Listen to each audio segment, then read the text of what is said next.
Welcome home to USA Global TV and Radio, a place where dreams take flight, with authentic storytelling, diverse perspectives and meaningful conversations, where global stories unite and bridges are built beyond all borders.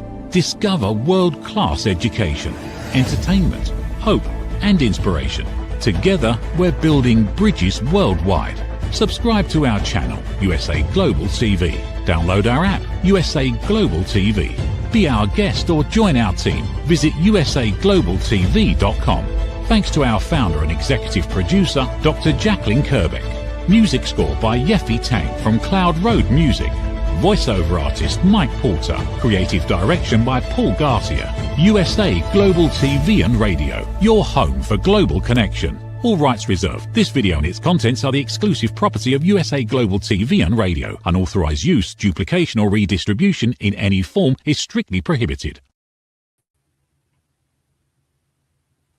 Howdy.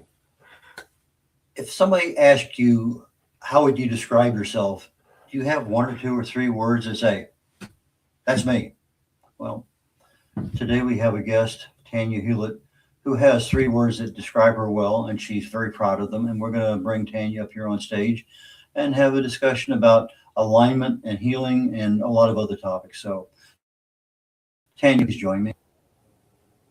Welcome. I'm so glad to be here. I'm a little bit nervous, but I am happy to be here. So. Thursday nights, I'm on a networking event. In fact, I'll be speaking tonight at 1, and Tanya is one of the guests on that. I think we're also on another 1 or 2 events. So I've known Tanya now for a little while, and she has always in the background this plant that's growing inside aquaponically, and it's something we're going to get into today. But you go by the moniker, or at least a self-induced moniker, of a redneck hippie nerd. So all three of those don't sound like they go together, but in your case, they kind of do. So tell us a little bit about the redneck, the hippie, and the nerd, and how they all got into your back pocket. Well, I think we'll start with the redneck part. So the redneck part kind of comes from my upbringing. My dad grew up on a farm, so we have a lot of that farming, mentality where you have to be practical about what you're doing, and you have to have some common sense so you don't get hurt, and so that you can figure out things and just reuse things, all that kind of stuff. So that redneck part is really as far as personality goes, is part of my my practical side, my doing things efficiency, trying to reuse things, not going too over the top, that sort of thing. The hippie part is where I think really started when I was younger. We lived out in the middle of the woods, so it was really that connection to nature and those things more natural, which, if you grew up on a farm, you're farming, you're using what you grow, that sort of thing. So those two kind of connect together a little bit, but then it also takes me into that more of looking at other alternatives for stuff, more natural alternatives, as you would say. And then the nerd, I am, you start looking into one thing and it could take you down a rabbit hole down to another thing. So, you look at one thing, you get interested, that gives you some other ideas to look into something else, and you just keep going and going and going. And so that's my kind of nerdy part. Well, you're here in the Houston area, and you went to Texas A&M. Was that a natural connection, or tell us about that? Because I lived in the woods, I had a natural connection to animals. Okay, so I wanted to become a veterinarian, and so that's why I originally went to Texas A&M, is to become a veterinarian. I actually worked in animal emergency for 10 years. I did not get my veterinarian degree, but I did work closely in that field for quite a while. And then I ended up teaching high school, so I taught science, and that science brought me to even getting another degree, and I've got a degree in chemistry as well. So I just love all things. I think it's really important for people to continue to learn as they go. So my daughter had a large dog for a while as a Mastiff. And they took it in 186 pounds. It was the largest dog that they've ever had in that clinic, and that was in Huntsville, Texas. Oh, wow. And then now she has Chihuahua mixes, and so it's kind of in between, but it's interesting. Yeah. But you love them all, and the bigger they are, it's just amazing how much of the personalities that they just wrap around you. Yeah, I love dogs. We have 2 dogs here now, and I think 4 cats, and we have 17 chickens in the backyard. So none of them with names, right? Oh, they all have names. Oh, they all have names. Yeah, even if it's dinner or supper, they all have names. Okay. So you have a degree in biomedical research, and you have a degree in computers, and you tutor, and you did teach, and now you have a propensity toward health and wellness and nutrition and bettering yourself. So let's go down that avenue for a while. We talked just backstage about healing and alignment, adaptability, and things like that. Yeah, so I believe that our bodies are these amazing machines that are actually designed to heal themselves if they have all of the right ingredients. And we could all agree that we know that if we're eating right and we're using cleaner products, we're getting exercise, we're getting enough sleep, we're reducing our stress, all of those things that we can, our bodies have everything it needs to actually heal itself. Now, for true healing to actually happen, not only do we need to heal ourselves physically with eating right and those types of things, but we also have to work on that emotional, mental portion of it, and the spirituality, whatever you believe in, whether it's God, the universe, source, whatever that may be for you. In order for true healing to happen, all 4 of those have to align. And so I have been working with a company for the last since 1996. I've actually been taking their products, and it's just fruits and vegetables in a capsule. It's called Juice Plus. And so I have developed different things around just sharing with people how important it is to get more good, clean food into their bodies, more fruits, vegetables, and berries, and how that can give your body the support it needs to actually repair itself. And so, and not only that, they need to find ways to reduce stress. We're in so much overwhelm these days that we really do need to take that time out and really connect to ourselves and to reduce some of that stress. And so I teach gardening classes. I have an aeroponic growing system, and I teach people how to grow food. I also, help them to just figure out what's the best plan for them in order to make those steps towards better health. Okay, you mentioned a minute ago 4 pillars to facilitate healing. We didn't really name them exactly, but I'm guessing it's physical, mental, emotional, and spiritual. Is that Yes. fair? Okay. Yes. Okay, so the food that you're growing, which from a sustainability or hippie perspective is definitely water conserving. We're getting the better quality of stuff in there, the right kinds of things. But from a physical perspective, the food is super important. Yes. From absolutely. A mental perspective, it's even more important, and most people don't even know that. Right. You end up with a few deficiencies here, there, and yonder, and whatever. And something simple like B12. We don't think about that. But B12 deficiency mimics Alzheimer's. It's one of the first things they ask is, they give you a B12 shot, see if that takes care of whatever, issue you have. Absolutely. A lot of people confuse that mental with emotional. How do you separate the two? I'm still working with that, I think. I think our mental state and how we actually deal and react with things affect our emotional state. And so that's the best way I can put it into perspective. So I think that if we can find ways to, I don't want to say detach from the world, but detach from some of our stressors at times, so that we can kind of get some perspective and then view it as an observer instead of being in there, with it, that we can step back a little bit and kind of look at how we're feeling through a different lens, and then that helps us to actually how we're going to dictate how we can actually react to it later. Yeah, because that stress, it's one of those things I talk about. It's stress, it's all the same. You know, you see something, I see something, but we both interpret it differently. But it's not the interpretation, it's that reaching out and grabbing a hold of and not letting go. Absolutely. Is the problem. You know, it's the mere fact, yeah, we both are affected by it. And yours may be a 3-minute, you know, evolution, and it's gone. You know, I get behind somebody at a light or a grocery store. I had to change actually yesterday. The guy in front of me left because the woman in front of him was having a problem. And I wait and I wait and I wait. I move, and finally I move to another one. I'm out the store and she's still there. But you gotta, you know, and by the time I'm out the store, in fact, by the time I got over to the other one, you know, my emotional involvement with her is gone.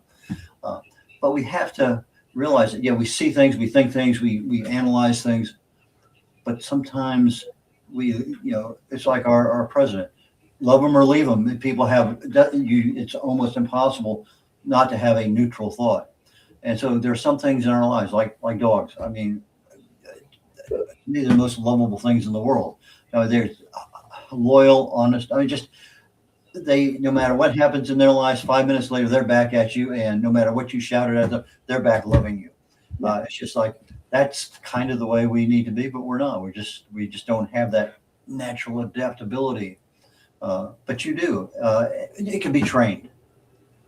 Would you agree? It is. Yes, it is. And you can train it. You can train it a lot by just sometimes just letting a thought come in, noticing it's there, don't react to it, and just let it go. Or even when a thought comes in, how is it making you feel?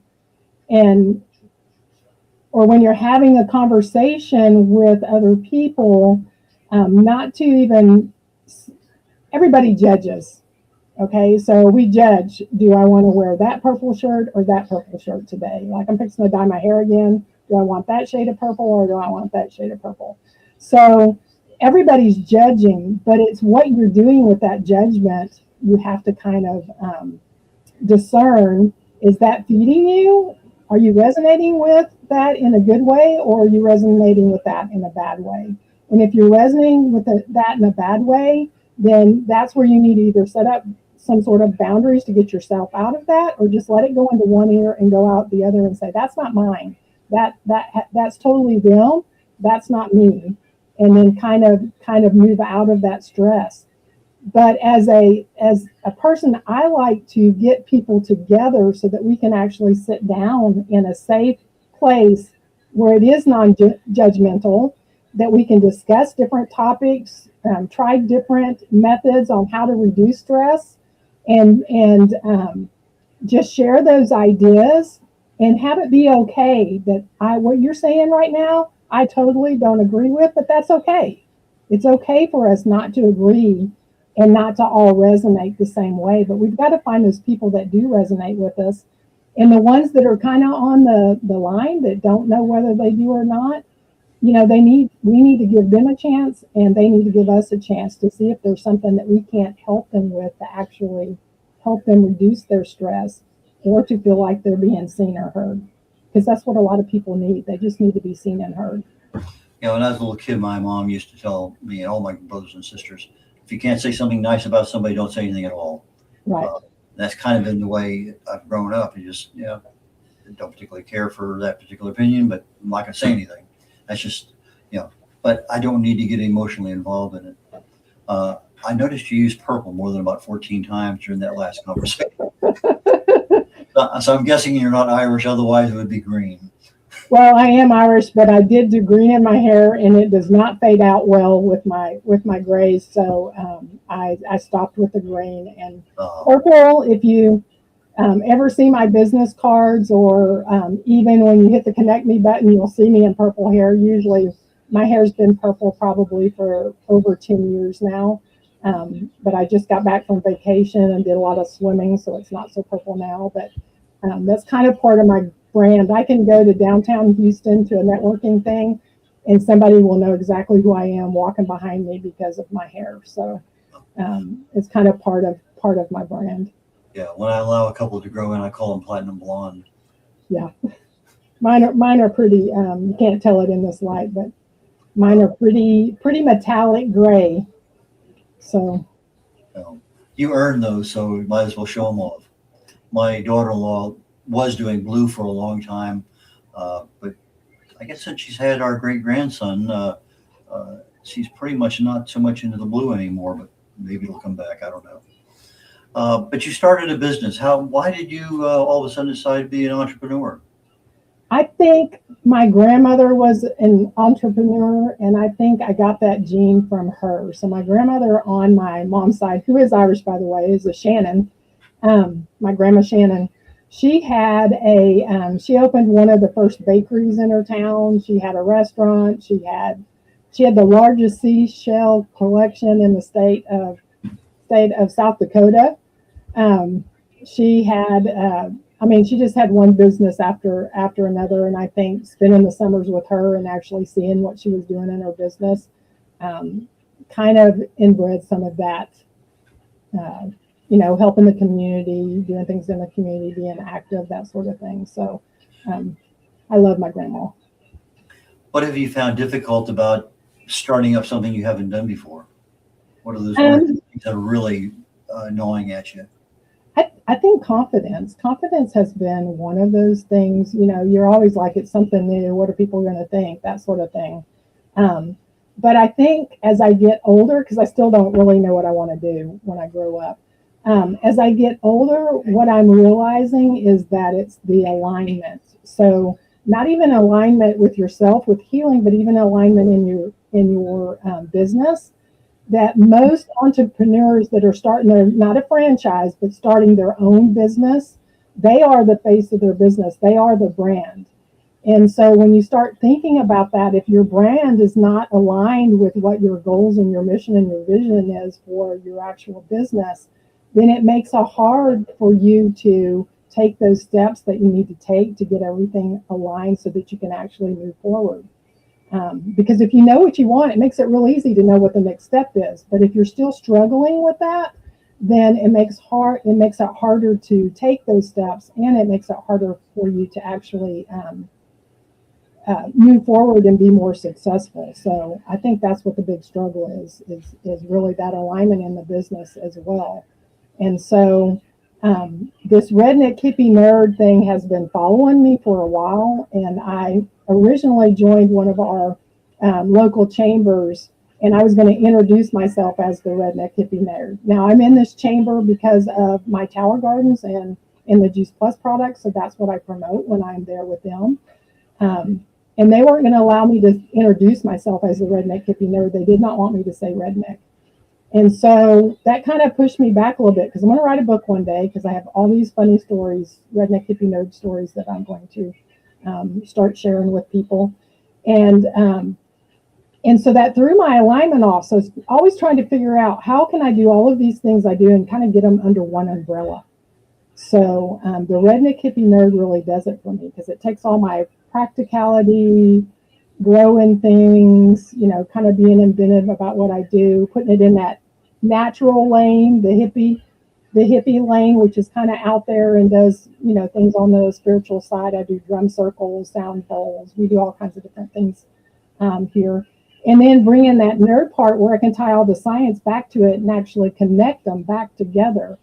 And I've worked with all kinds of coaches through the years, and they're like, pick one lane. It's like, that is not in my nature. It's in my nature to have 15 lanes at one time, which I know slows me down. I know part of that is true, pick a lane. But somehow to figure out how to put it all under one umbrella, and I think I can do that all with the Redneck Hippie Nerd brand. Well, it's interesting. You know your brand, you know what you want, it aligns with you perfectly. It's interesting you get a little blowback because of culture today. I saw the same thing when I was we lived in New Orleans for a short while, and the term Cajun is also, they're proud of it down there, except for the people who are not Cajun. They just don't want you to use the term. Yeah. And it's interesting that it's not the people who are the rednecks, it's the people who aren't are the ones that have a problem with it. And anyway. we're at that point in time where I need to take a short commercial break. Be back probably in about a minute and a half. And when we come back, I want to talk to you about how do you market your brand, okay? So why don't you get to that? What if many of the problems we associate with aging are not random? What if there are identifiable causes behind declining energy, chronic disease, and memory problems? We have been told that aging is simply something we must accept, that slowing down is normal, that growing older means growing weaker. But what if that's only part of the story? Why do some people remain active and engaged well into their later years? Why do others struggle with disease, fatigue, and declining health? What is happening beneath the surface? What processes drive aging? In Aging Sucks, researcher, educator, and author Red O'Loughlin explores what researchers have discovered about why we grow older. No medical degree required, no confusing jargon, just clear explanations of what researchers have discovered about the processes that influence aging. You cannot stop aging, but understanding its causes may help you make better decisions about your health, your future, and your quality of life. Because understanding comes before action. Action creates hope. Aging sucks. End the guesswork. There is hope. Red O'Loughlin here. My guest today on The Wise Ones on the USA Global TV and Radio Network is Tanya Hulett. Tanya, please start join me back up here on stage. Thank you. Okay, just before the break, I said I wanted to go down your marketing road. So you formed this company, you got your things going, you've got your brand, you know what you want to do, you're trying to tweak that alignment. When did you start marketing to let the world know that, hey, I'm here? Well, the Redneck Hippie, I've been marketing under the Booming Love and Light and Grow Kids Healthy with the nutrition part. And so I am now coming out to try to get everything under the umbrella of the Redneck Hippie Nerd. That's something that I've made that come to that. I've come to that decision this year that that's the way I really need to go. And I think part of that was because it does align, and I really do want to get my book up off the on the market. And so I have been talking to a radio station about maybe doing a podcast and sharing those stories and bringing other people in to share stories as well. And so that's all in the background working. But marketing, the biggest thing for marketing for anything is getting out there in the public, not just online, but really, I'm online, but I am not online. Where I do most of my work is in networking groups, face-to-face, and in person, online type things, talking to people, and that's what I really like to do. I like those connections where you can build those relationships, and then you can help other people share their stuff as well, because I think that's a big part of networking. Is number one, building those relationships, and then number two, being an advocate and sharing out what you love about other people. And so I joined our chamber several years back because I want to open up an aeroponic growing tower garden farm to grow fruits and vegetables, clean produce, and to be able to provide it locally to people. And so I thought, what's the best way before I get find the land, get everything started, all that kind of stuff? The best way is to go out there and start building relationships with people so that they know who I am as a person and how I work. And then once it's up and going, then I already have that backing behind me. And so building relationships, whether you're just starting out or whether you're already an established business, is really important. If you want your business to thrive in a local economy, then you have to be a part of that community so that people know who you are and want to do business with you. Was your business in effect before COVID or after? So my Grow Kids Healthy was before COVID. And so as far as the tower garden going, that's what I wanted to do, is I wanted to build those relationships so that I could use that Grow Kids Healthy to build that Tower Garden Farm. And then COVID kind of got in the way with that. Harvey got in the way with that. There was just a bunch of things that says it's just not the right time yet. But I'm at that point now where I'm trying to get everything under there and figure out exactly how I want this. I've got different pieces. I've got my tutoring piece that I'm doing. I've got an online course that I've developed. You know, I've got the Beaming Love and Light, where we're doing classes, where we do online stuff. We do stuff in person. I've got the nutrition part of it, where I'm doing bingo for your health, and I'm going out in the community and doing different things in the Tower Garden Farm, doing things with the Tower Gardens. So it's trying to get all of that kind of in one place. Let's talk about Tower Gardens. What's a Tower Garden for those who may not know? A tower garden is an aeroponic growing system. So it's a vertical growing system. And so it stands from the floor, not sitting on anything, to the top, probably about 5 feet. And you can put 20 plants in there. And it grows without soil. It uses less than 10%. They're even saying now that it only uses maybe less than 2% of the water a traditional garden would use. And all the nutrients in the water are being recycled, so it's not leaching out. They've done research at the University of Mississippi. All the plants grow about 30% faster than a traditional garden and produce about 30% more actual produce. And it's just a great way to grow some nutrient-dense fruits and vegetables and herbs, and you can grow them indoors, you can grow them outdoors. It takes up a 3x3 space at max, and you can get anywhere from 20 to 48 different plants in one. You can do microgreens, all kinds. It's just an absolute wonderful growing tool.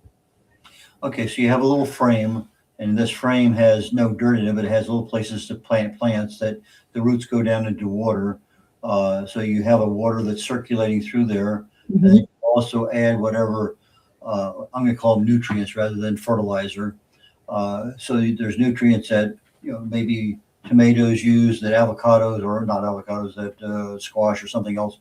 So you can kind of hone in on where a particular plant really needs extra iron or whatever. The nutrients that was designed for this particular unit, actually the designer used to work for Disney in the land of I can't remember what it's called now. Anyway, in where they grow everything.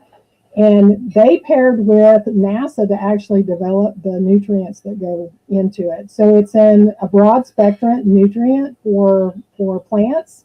And they actually added in the minerals that the soil is missing, that the plants will uptake that we're deficient in, so that we actually get that added mineral supplement through eating the plants.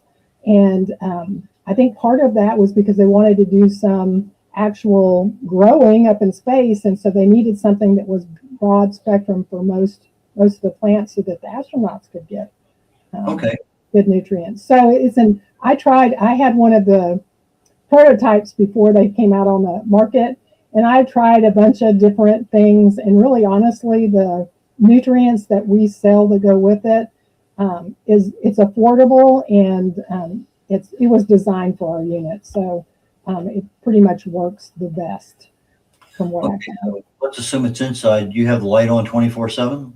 No, just like us, we need sleep. So do plants. So the plants make all of their nutrients during the day because they're autotrophs, so they make their own food. And then at night, they utilize that food to grow and repair. So plants need nighttime as well. Just like us, we grow and repair ourselves at night. And so it's one of the reasons why sleep is so important. And so plants need that too. So I typically run my indoor lights 12 and 12, 12 on, 12 off. You can run it a little bit more if you want a little bit more of that. But yeah, I don't run them nonstop. Okay, so how do they get fertilized? You don't have bees floating around doing your fertilization? So the indoor plants, you have to plant things that don't need to be fertilized, like lettuce, kale, herbs, different things like that. You can plant flowering plants indoors, but it's best that they are what we call a perfect flower. And that's where they have the male and the female parts in there, because then all you have to do is kind of shake the flower, like tomatoes. You can draw tomatoes indoors, because I go around, oh, there's a tomato flower, and I just kind of knock it around a little bit or put a fan on it, and it will self-fertilize, and you'll have tomatoes. Squash, cucumbers, you cannot do that. And what I've found is that what happens is, and this is my observation, someone can fact check me or not, is that the one squash plant will put out the female flowers while the other squash plant puts out the male flowers, and then they're cross-pollinating, which is great for sustainability. You know, you don't have a lot of inbreeding there. But if you have, and that's what's great about them being outdoors, because you have all this cross-pollination going. But if you have one or two plants and both of the male plants come out at the same time, and then they die off and then the female flowers come out, then it makes it hard to kind of pollinate. So you have to actually collect the male flowers so you can go back in and diddle the female flowers so they'll make fruit. And so certain plants are a little bit harder to do indoors unless you want to be really diligent about you pollinating them. You mentioned a moment ago, about writing a book. How long has this thought been with you, and what's the book about? Well, the book is actually called The Redneck Hippie Nerd, and it's just funny stories that have happened to me and my kids as we've grown up. We grew up out in the country, and there's a whole story around the birth of my last daughter. I had her at home, and I was about 2 weeks late. So there's a whole big story about everything that happened with it and her being late. There's stories about a raccoon getting in the chicken coop. I just have lots of funny stories about raising my kids, growing up and raising my kids, and I like to share them because it will make you laugh. Okay. Do you have any plans for a business book, hydroponics or something else? I do have plans. I wrote a curriculum years ago that was called the Healthy Kids Tour, which kind of takes kids through, this wouldn't be a long book, but kind of takes kids through a tour of different things, reading labels, planting. Most kids don't know you can go to your refrigerator, and most kids don't know that you can go to your refrigerator and you can regrow different things in there, like celery. Celery, you can cut the bottom off, stick it, and it will grow. That you can take the beans out of your pantry and grow pinto beans. And so just little things like that to talk about the sugar and what it does to your body and what better choices are, or even letting them know, aware of how much sugar that's in there. Most kids don't know how much sugar is in a Coke, and so if you actually measure it out and show them, or how much fat is in chips or a hamburger, just so that they're aware and they can make better choices about what they're actually putting in their bodies and what it does. Sounds like something really, really worthwhile. Yeah, so that one, and then I teach a tower garden curriculum in libraries and at different nonprofits and different things like that. And so I'd really like to bring that into like an online course. So I think would be absolutely wonderful. Lots of ideas. I just need to get them all out and finished. How would you describe your ideal client? My ideal client is somebody that is open, to learning new things and wanting to actually learn new things, whether it's learning gardening, whether it's learning to connect the connectors right now. Right now with the Connectors Network, we're doing the Visibility Power Hour, and then I'm taking over also the Marketing Made Easy, because we're connecting those two. So Right now, I think it's just finding more people to connect with, to share ideas with. And so Connectors Business Network is awesome. It's an awesome group of people. I've met so many wonderful people. I've met Red there.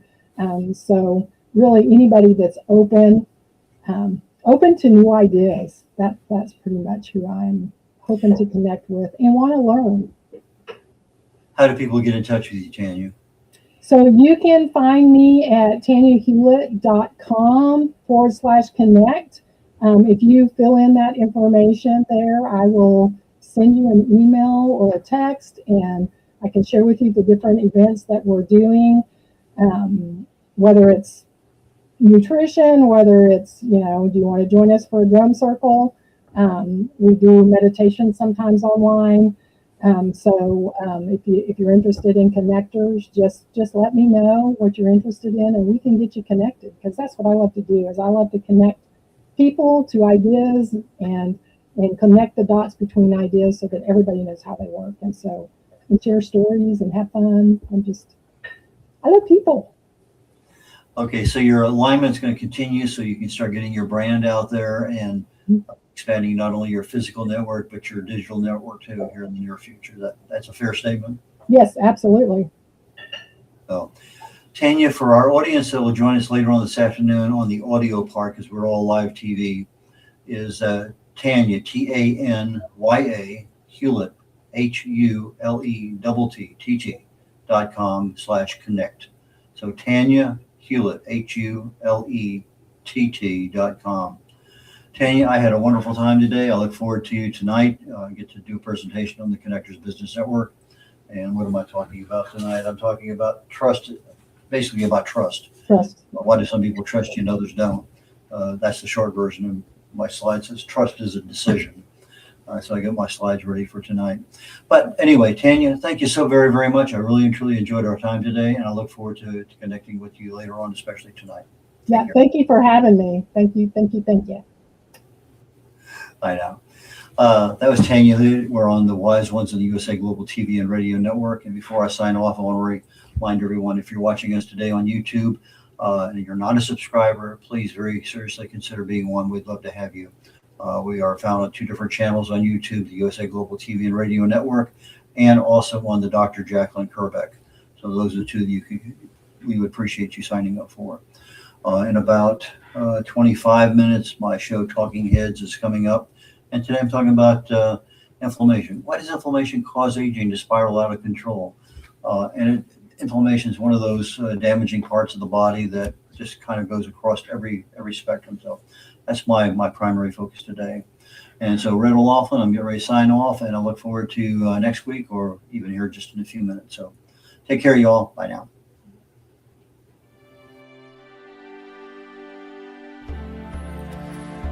Every day, we wake up knowing what we should do. We know we should take better care of ourselves.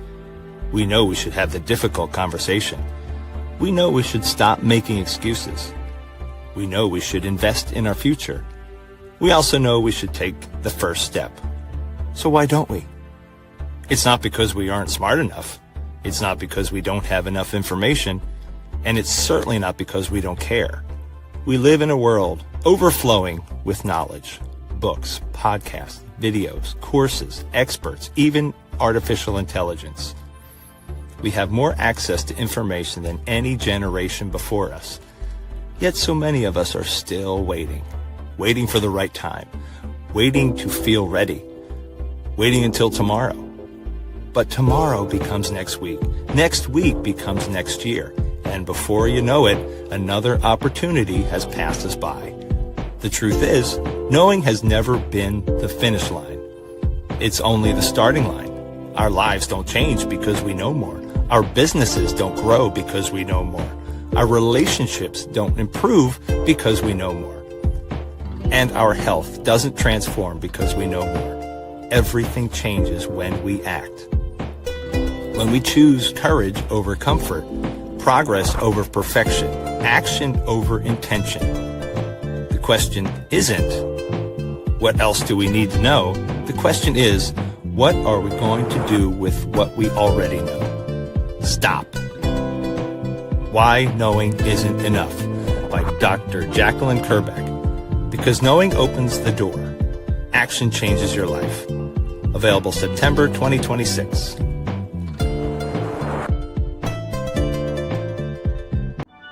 People are searching for experts every day. Are they finding you, or are they finding someone else? Every day, professionals are building authority through media. We've already built the platform. USA Global TV and Radio.